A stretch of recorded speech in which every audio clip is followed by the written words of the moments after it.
Forget boring email blasts.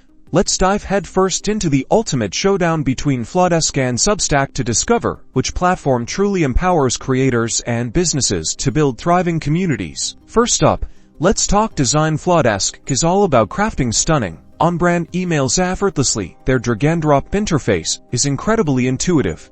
Even if you're not a professional designer, you have access to a wide range of beautiful templates, and customizing them with your brand colors, fonts, and imagery is a breeze. The focus here is visual appeal, allowing you to create emails that capture attention and truly reflect your brand's aesthetic. Now, let's look at Substack. Substack prioritizes simplicity and focuses on the written word. Their design options are more limited, geared towards a clean, blog-like format, while you can add images and basic formatting. The emphasis is on delivering quality content in a straightforward manner. This makes it ideal for writers and journalists who want to focus on substance over elaborate design. Shifting gears to subscription models, Flodesk offers a simple, flat-rate pricing plan, giving you unlimited emails and subscribers for a single monthly fee. This makes it incredibly cost-effective as your audience grows, allowing you to scale your email marketing efforts without worrying about escalating costs.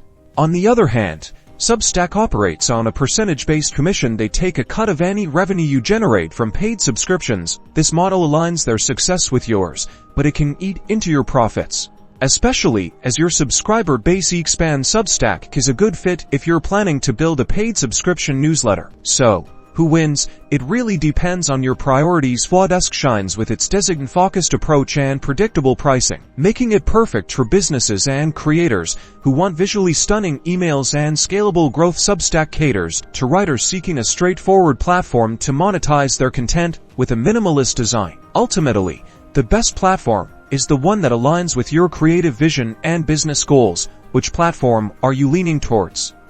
Let us know in the comments below, and don't forget to like and subscribe for more email marketing insights.